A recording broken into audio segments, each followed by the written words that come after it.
आज मैं जो कहानी आपके समक्ष लाई हूँ बड़ी ही ज्ञानवर्धक कहानी और बड़ी ही प्रेरणादायक कहानी है। ये कहानी एक कौवे की है। कहानी में एक कौवे ने 5 ज्ञानवर्धक बातें बताई हैं जिसे जानकर सुनकर आप किसी भी व्यक्ति पर आंख बंद करके विश्वास नहीं करेंगे। अपने मित्र शत्रु में अंतर समझ पाएंगे, क्योंकि किसी ने क्या खूब कहा है, चाहे भूखे रह जाना पड़े। 4 लोगों से कभी भी मदद की भीख मत मांगना, जो कौवा ने बताया है। आइए जानते हैं इस कहानी के माध्यम से। यदि आप महात्मा बुद्ध के विश्वासी हैं तो इन दिव्य उपदेशों को ध्यान से सुनें। इस वीडियो को पूरा अंत तक देखें, वरना बाद में बहुत पछताना पड़ेगा। अपने कीमती समय को फालतू के शॉर्ट्स वीडियो के जगह यहाँ लगाए, कुछ नया सीखने को मिलेगा।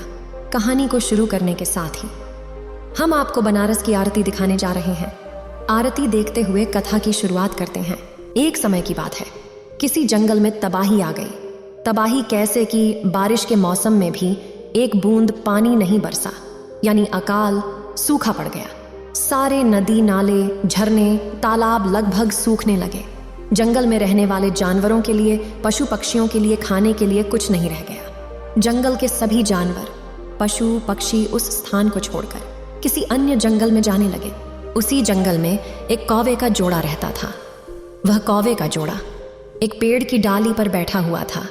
उस जोड़े में जो मादा कौवा थी, उसे बड़े ही तेज भूख लगी थी, क्योंकि वह 3 दिनों से कुछ खाई नहीं थी। कौवे डाल पर बैठे बैठे इधर उधर देख रहे थे, कहीं कुछ खाने को मिल जाए।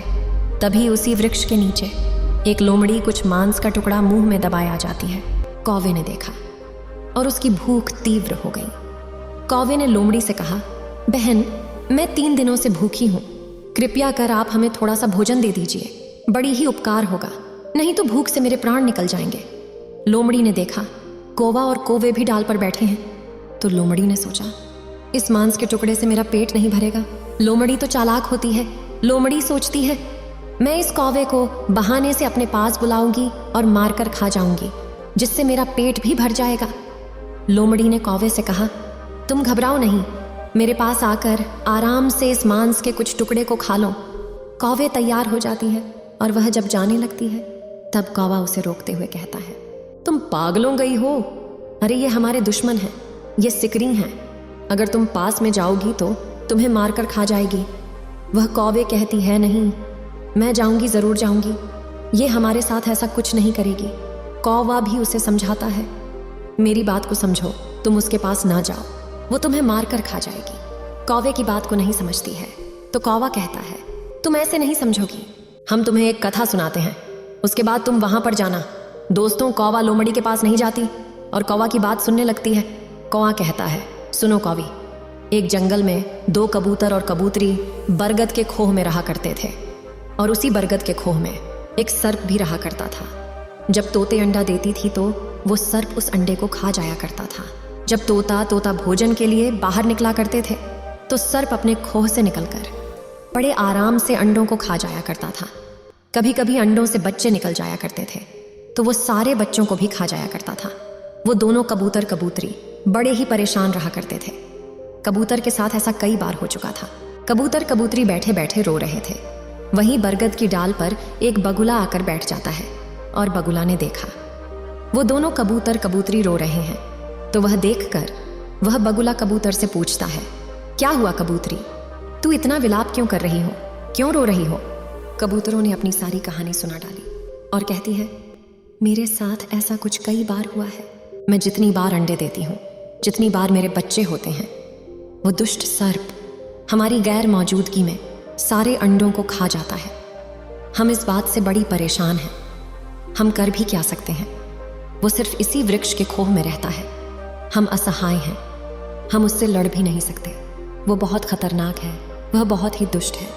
कौवे की ये दुख भरी दास्तां सुनकर उस बगुले को रहा नहीं जाता है। वो बगुला कहता है, हमारे साथ चलिए, एक तालाब में बहुत सारी मछली हैं, उसमें से कुछ मछली पकड़ कर लाएंगे। तब कबूतरी कहती है, मैं समझ ही नहीं। तब बगुला है, जब दुश्मन भारी पड़ जाए, जब शत्रु शक्तिशाली और बड़ा हो, उससे जाकर लड़ा ना जा सके, तो उस दुश्मन को बुद्धिमानी से हराना चाहिए।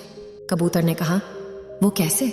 तब बगुला समझाता है, पास वाले तालाब से मछलियां पकड़कर लाएंगे, और थोड़ी दूर पर एक नेवले का बिल है और नेवला के बिल के दरवाजे पर वो मछलियां डाल देंगे और थोड़ी थोड़ी दूर पर मछलियों को डालते चले जाएंगे और अंत में सर्प के खोप के पास अंतिम मछली छोड़ देंगे और नेवला जैसे ही निकलेगा मछलियों को खाते हुए यहाँ तक आ जाएगा और वह सर्प को देखते ही उसे मार देगा। तुम्हारा दुश्मन खत्म हो जाएगा। कबूतरी को बगुला की ऐसी बातें सुनकर उसे भरोसा हो गया और वह बगुला के साथ जाती है और तालाब से मछलियों को पकड़ कर लाती है। उन मछलियों को बगुले के कहे अनुसार थोड़े थोड़े दूरी पर रख देती है। ये सभी काम करने के बाद कबूतरी और बगुला एक पेड़ पर जा बैठते हैं। बगुला करता है, अब थोड़ी देर इंतजार करो, इसके बाद देखना क्या नज़ारा होता है। जब थोड़ी देर के बाद नेवला बाहर निकलता है तो अपने सामने मछली पड़ी हुई देखता है तो भगवान को धन्यवाद देने लगता है और कहने लगता है, प्रभु आज तो आप बड़े ही मेहरबान हैं, आज तो भोजन स्वयं चलकर हमारे दरवाजे पर आ गया। मछली को नेवला खाता है, फिर वो और आगे बढ़ता है, फिर मछली को खाता है। इसी तरह क्रम बाई क्रम उसे मछली मिलती जाती है और वह खाता चला जाता है। इसी तरह खाते खाते वो नेवला उस सांप के बिल के पास पहुंच गया। वहां भी मछली पड़ी थी। उस नेवले ने मछली खाई और फिर विचार करने लगा, आखिरकार हिरन क्या है? मछली एक के बाद एक हमको मिलती जा रही है और हम खाते जा रहे हैं। खाते खाते हम यहाँ तक आ गए, लगता है किसी का घर है। किसी ने हमारे साथ कोई चाल तो नहीं चली। जो भी हो चलो इंतजार करते हैं। वह नेवला सर्प के दरवाजे पर बैठकर इंतजार करने लगता है। कुछ समय के बाद सर्प बाहर निकलता है तो नेवला यही समझता है कि इस सर्प की चाल है, इसी सर्प ने मुझे इस जाल में फंसाया है। ये तो आप जानते ही हैं, नेवला और सर्प की कट्टर दुश्मनी होती है। सर्प नेवला को देखते ही लड़ने लगता है और उस लड़ाई में नेवला जीत जाता है और सर्प को मार देता है। ये देखकर वो कबूतरी बहुत ही खुश होती है। कबूतरी उसी ब्रिज के डाल से आवाज लगाती है, नेवला भाई, मैं आपका दिल से धन्यवाद करती हूँ, क्योंकि आपकी वजह से मैंने बहुत बड़ी संकट से छुटकारा पाया है। इस दुष्ट सांप के मरने की वजह से मैं बहुत प्रसन्न हूँ। जब नेवला ऊपर देखता है तो वो समझ गया, अच्छा ये जाल तुम्हारा ही बिछाया हुआ था। कबूतरी अपनी सारी दास्तां सुनाती है। उसके बाद नेवला कहता है, कबूतरी क्या ऊपर से धन्यवाद देती रहोगी या नीचे भी आकर धन्यवाद दूंगी? वो कबूतरी उड़ती है और उस नेवले के पास पहुंचकर बैठ जाती है, लेकिन नेवला उस पर भी वार कर देता है, उसे मार देता है और कबूतरी को मारकर खा जाता है। अब कबूतर सोचने लगता है, एक दुश्मन से हट नहीं पाए तब तक दूसरे दुश्मन के चंगुल में फंसाए हैं। यही बात वह कौवा उस कौवे से कहता है, एक दुश्मन से बोलो बच्चे तो दूसरे दुश्मन के चंगुल में फंस गए। और वो कबूतर मारी जाती है।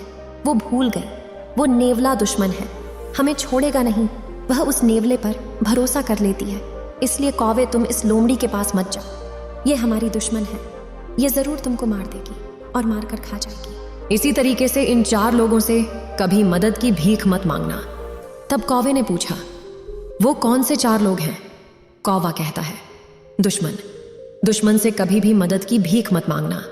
अगर आप अपने दुश्मन से मदद मांगेंगे तो वह आपकी मदद नहीं करेगा, आप पर वार करेगा, आपको नुकसान पहुंचाएगा, आपको मार भी सकता है। इसलिए कभी भी अपने दुश्मन से मदद की भीख मत मांगना। और दूसरा है अभिमानी, घमंडी, क्योंकि आप कभी घमंडी के पास जाएंगे तो वह घमंड में आकर आपका अपमान करेगा, आपकी मदद नहीं करेगा, आपको लज्जित कर देगा। इसके पास भी कभी मदद की भीख मांगने मत जाना, क्योंकि वो देगा कुछ भी नहीं, साथ ही आपका अपमान कर देगा। तीसरा कपटी के पास भी कभी मदद की भीख मत मांगना, क्योंकि कपटी जो होते हैं कपट भरे शब्द ही कहते हैं और कपट जरूर करते हैं, मदद तो नहीं करेंगे। कहीं ना कहीं अपने कपट में आपको फंसा लेंगे, आपका बहुत भारी नुकसान कर देंगे। इसलिए कपटी से भी कभी मदद मत मांगिएगा।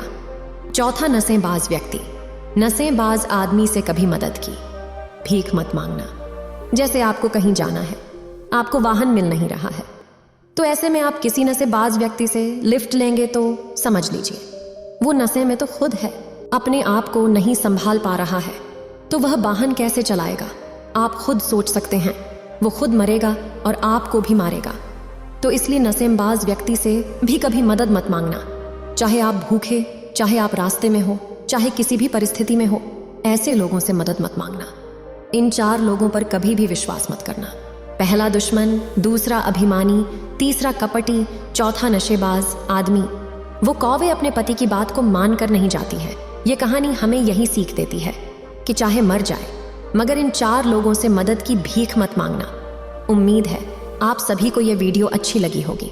अगर आप बुद्ध के सच्चे विश्वासी हैं तो चैनल को सब्सक्राइब और वीडियो को लाइक करके कमेंट में नमस्ते लिख दीजिए।